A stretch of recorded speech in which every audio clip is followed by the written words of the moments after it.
Департаменту также международного сотрудничества этого исследовательского института из Швейцарии. Они тогда сами начнут презентацию. Toralf, Tobias, please. Okay, thank you very much, Mariam. So can you hear me? Okay. Yes, yes. Okay. So maybe start to introduce myself briefly. My name is Toralf Richter. I've been working for FIBO since 2000. I'm a senior consultant with areas of expertise in the local and international market development for organic products, for market research, for marketing, as well as for certification issues around organic products. So a few words about FIBO. FIBO, that means Research Institute of Organic Agriculture. It was founded in 1973. And it's one of the world leading research and information center for organic, but also for other kinds of sustainable agriculture. So it deploys around 300 experts from all over the world. And there's a close links between the different fields of research, of trainings. So it makes possible that we can do rapid transfers from knowledge generation, from research to advisory or training issues. So this is one of the biggest strengths of FIBO. FIBO is working internationally with the global networks of service providers in numerous international projects all over the world. So our areas of expertise, as I said, research, consultancy, training, and also working in the development cooperation. What do you want to achieve together with you in this ELSOFP project? So we want to create awareness about the concept of the requirements of organic agriculture and on geographical indications.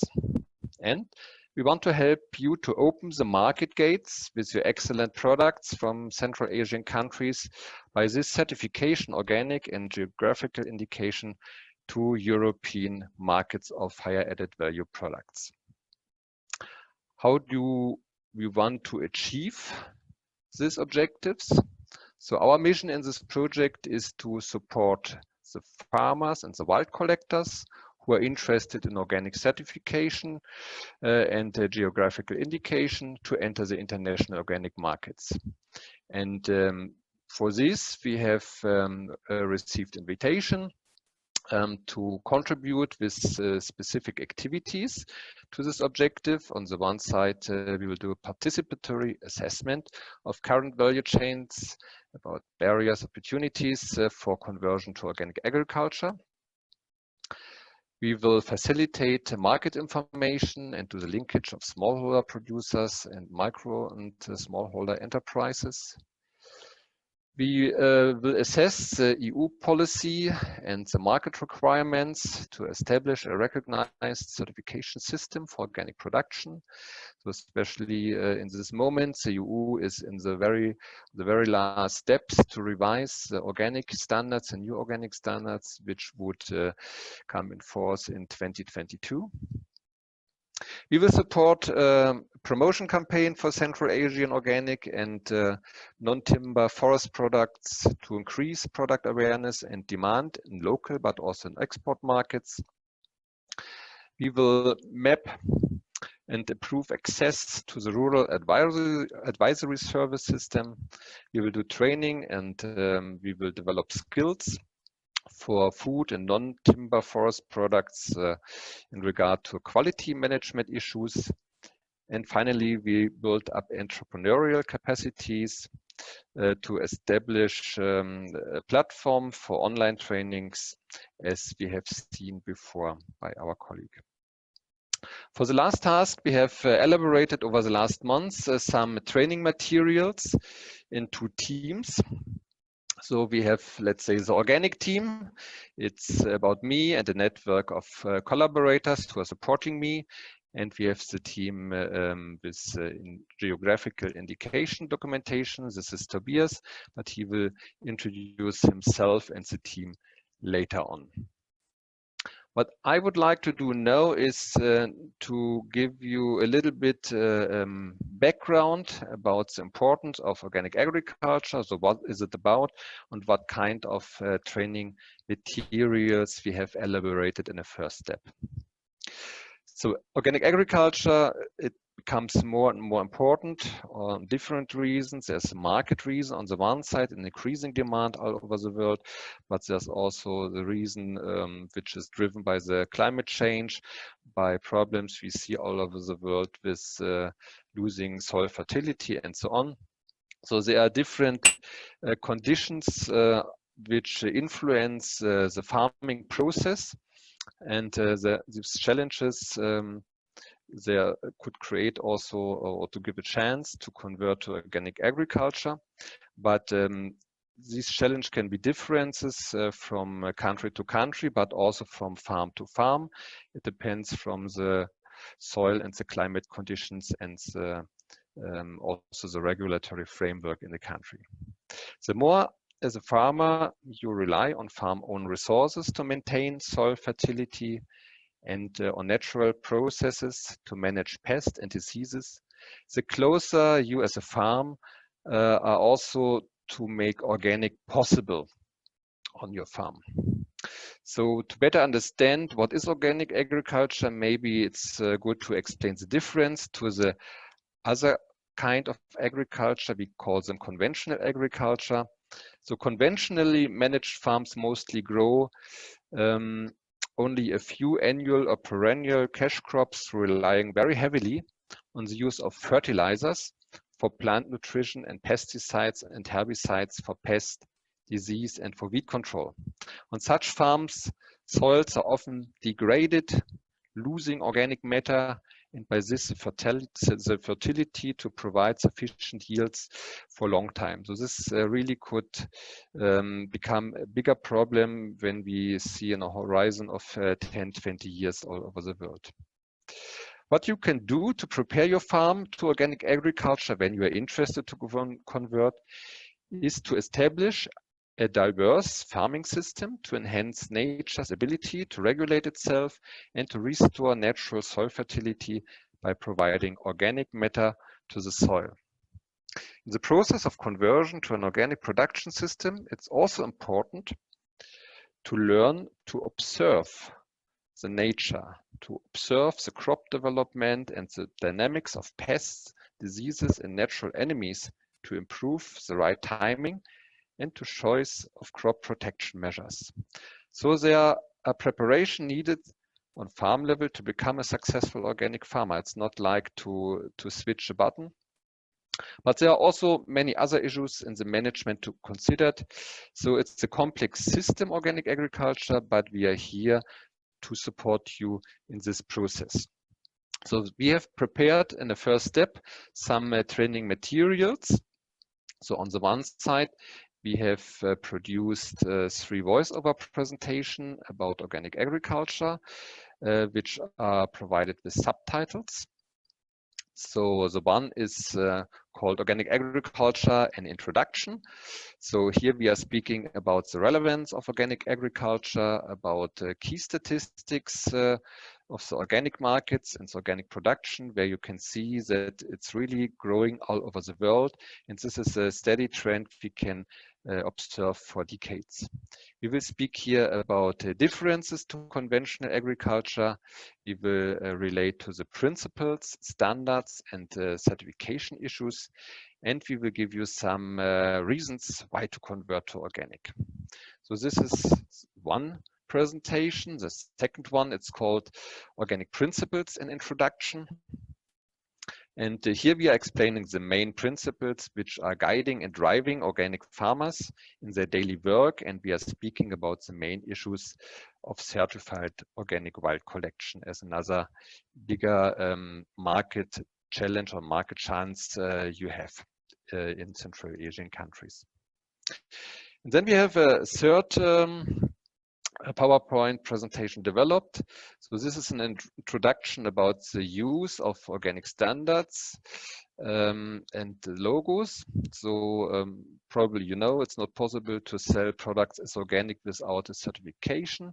And here in this PowerPoint presentation, you are learning about the about the most important national, international, and private organic standards, about all relevant regulatory frameworks you should consider, but also how to use the European organic logo or to use the term organic.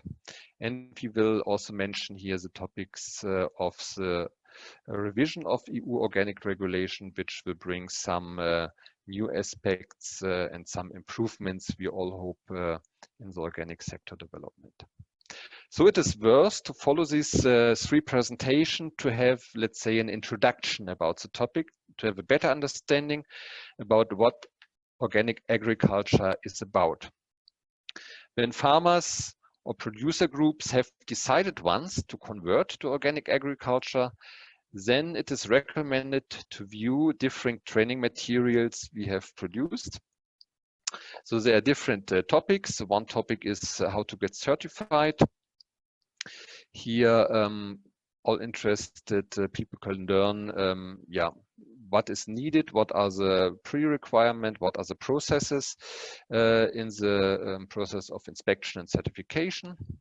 Then another topic is organic, what is it about? Here we will go more deeper in the details about all the things you have to keep in mind when you are producing or selling organic products. Then we also have here a chapter about organic principles, where you can explore the guiding principles of organic agriculture, which here are illustrated by examples from the farming practice. Then we have developed a chapter about inspection and certification issues. So when you have decided to produce and to sell your products as organic certified products, then you have to contact, in any case, a certification body. And the chapter here will guide you what has to be considered to decide for a certain national or international standard, and what criteria you should use to identify the certification body you want to collaborate with, because there's not only one certification body, there are several certification bodies who provide their services in your countries. Then we have developed a chapter about the conversion periods. This is a, let's say, very critical period, and there are a lot of things which have to be considered in the process of conversion. And here you will learn about the length of the normal conversion period, under what conditions you also could apply for a shorter conversion period, and what are the most important milestones during this conversion process for the farm. Then we have elaborated some technical chapters. So one chapter is about soil fertility and the meaning of soil fertility in organic agriculture. Here you can find and learn that the fertile soil is the basis for sustainable agriculture and successful organic farming, and also to get high yields finally. And how important the production of humus is, and what kind of organic inputs are recommended to increase the soil fertility. Then we have developed a chapter about pest management strategies in organic agriculture. Here you can learn how is the pest management organized, and it's a bit different to pest management in conventional agriculture, because in organic agriculture, probably you know, this prohibited the use of synthetic pesticides and the use of GMO seeds, and therefore prevention measures have to be implemented to support the biodiversity on your farms, and how to do this is described here in this chapter. Then the next chapter is about weed management in organic agriculture, because to control and to regulate the weed is one of the biggest challenges, as it's forbidden in organic practices to use synthetic herbicides. And here you will learn how to use mechanical and thermic strategies for weed control.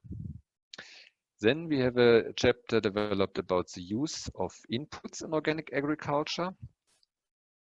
Also, there is a strategy in organic agriculture to become less dependent on external inputs. Nevertheless, it's important to understand what kind of inputs are allowed in organic agriculture and who is approving the applied inputs. So it's not possible that you can use every input which seller of input providing company is promising you as the best. You really have to check carefully in advance what kind of inputs are allowed to apply in organic agriculture and what not, and you will find the guidance how to assess this. Себя и какие из них вот, могут оказаться успешными у вас. Дальше у нас идет раздел про часто задаваемые вопросы в отношении логотипа, которые применяются в Европейском Союзе, и маркировка, которая обычно применяется в органическом сельском хозяйстве. Очень много информации здесь дается в виде практических примеров, также для того, чтобы пользователи могли получить определенное представление и сформировать свое мнение дальше. И наиболее важным при производстве органической продукции является продажа этой продукции, успешная продажа. И здесь имеются большие, огромные возможности, выход на рынки сбыта. Здесь вот в последних двух вы можете узнать очень много информации о тех, на какие рынки лучше всего продавать ту или иную продукцию, какие рынки чаще всего в большем объеме закупают ту или иную органическую продукцию. Это очень полезная информация, особенно когда вы с самого начала вы начнете выбирать те или иные стандарты, когда экспортируют в Германию, есть определенные стандарты. И положение Европейского Союза, конечно, имеет большое значение, но надо будет еще смотреть, какие дополнительно применяются требования в конкретных странах, и тогда, наверное, можно будет даже, соблюдая эти стандарты национальные в странах сбыта, получить даже более высокую цену за свою продукцию. И доступ на органические рынки через последнее — это стоимость получения этой сертификации. ICS — это внутренняя система контроля. Последний пункт в этом списке. Это группа производителей могут рассматривать это. Стандарты по управлению ICS. Например, целая группа производителей может приобретать один сертификат и работать под этот сертификат. С моей стороны это все, что касается органической документации. Теперь я хотел бы передать слово моему коллеге Тобиасу.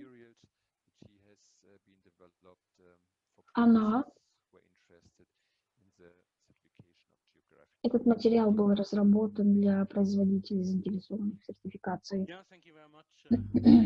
Этот материал. Спасибо. И теперь мы переходим от органической продукции к географическим indications. Я работаю в исследовательском институте 2006 года. Я изучал международную бизнес-администрацию. Более 12 лет работаю вот в таких вот международных проектах, в частности, по вопросам развития и вопросах географических indications.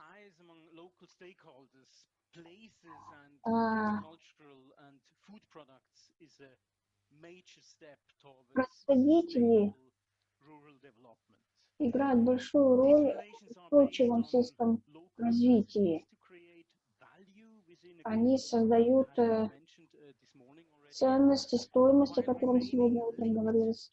При этом мы остаемся связанными с определенными территориями происхождения. Географические указания – это географические условия, которые натуральным образом обуславливают тот или иной уровень качества, которого нужно достичь при производстве тех или иных продуктов. И это может породить определенные требования, например, среди потребителей из стран Европейского Союза, потребителей, которые обращают внимание на те или иные качества тех или иных продуктов питания, особенно в части культуры, идентичности и средств, которые применяются для устойчивого производства. Это не только важно для Европейского Союза, но также эти требования важное значение играют и имеют и для тех стран, где проживают сами производители, сами экспортеры. То есть это культурное наследие, это социально-культурное развитие. Продукты с географическими индикацией представляют собой уникальную комбинацию из местных, натуральных, природных ресурсов и традиций на той или иной территории, местности. И это и порождает различия между органической продукцией и географическими качествами. Географические качества, географические особенности могут иметь и позитивный эффект, которые позволяют сохранению сельскохозяйственной пищевой системы, которая также вносит вклад в экономику и в поддержание устойчивости местного климата, местной природы. Качество жизни также здесь имеется в виду, и в целом сельское хозяйство той или иной местности может стать более динамичным, живым. Здесь этот процесс необходимо требовать не только от самих фермеров, это совместный процесс, поэтому в этом процессе должны принимать участие и лица, принимающие решения, и этот процесс должен также обеспечить равное распределение и этот процесс можно усилить за счет привлечения местных знаний, традиционных знаний. И все это должно помочь сохранить и улучшить местные природные ресурсы, особенно в таких вопросах, как биоразнообразие, ландшафт, плодородие почвы. И все вот эти вещи играют большую роль, которые надо сохранить для наших будущих поколений. То есть устойчивое развитие будет зависеть от того, насколько местные ресурсы используются и как осуществляется взаимодействие между всеми сторонами, которые присутствуют на местах. Документы вот эти наши коллеги разработали для вас, мои коллеги Екатерина и Юлия разработали. Также сделали короткий фильм по географическим особенностям. Скажу вам правду, мы впервые этот фильм показываем. Это тоже был интересный опыт. И цель этого фильма в том, чтобы дать краткий обзор того, из чего состоит понятие географической индикации, географических особенностей. За это время мы постарались объяснить базовые принципы качества, например, и фокус на качество. Как начинать, как, допустим, группа, объединенная группа такая, которая представлена общественностью, местными производителями, и почему производители и потребители могут получить, каждая сторона, свою пользу от географических особенностей. Мы постарались разработать для вас вот такой вот фильм из 15 минут, творческий подход. Для тех же, кто заинтересован узнать больше о этих географических особенностях и узнать глубже, мы для вас создали уже презентацию в PowerPoint с более детальной информацией. Там мы говорим о правовых аспектах, о том, как вот это вот взаимодействие между различными сторонами может осуществляться на правовом уровне, Также мы там говорим о спецификации продукции, также там имеется краткая часть. То есть вкратце там также представлены часто задаваемые вопросы и несколько ссылок дается на наш веб-сайт и книги. Если вы пожелаете эти книги впоследствии прочитать, узнать гораздо больше о географических индикациях или географических особенностях, я советую вам прочесть книгу, разработанную ФАО по географическим индикациям, по географическим особенностям, и как можно связывать людей, места и продукцию. Эта книга была опубликована 10 лет назад, но, несмотря на это, она все еще остается чрезвычайно важной, и ее можно использовать как практическое руководство для работы в области географических особенностей.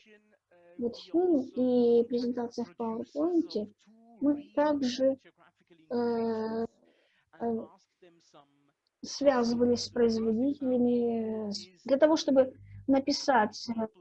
сделать этот фильм и написать эту презентацию в PowerPoint. Мы контактировали с местными производителями в Украине, например. И мы также считаем, что для вас будет очень интересно узнать о том, как выращиваются грецкие орехи во Франции, в Гренобле. И мы разработали 2 листовки с фактами, чтобы показать, как рассматривать географические особенности производителей и как на ежедневной основе поддерживаются эти географические особенности. То есть фильм, презентация и 2 вот этих информационных бюллетня, которые мы разработали. Это все посвящено географическим особенностям. И теперь от имени нашей команды мы желаем вам интересной лекции, у вас возникнут интересные идеи. В фильме вы посмотрите, как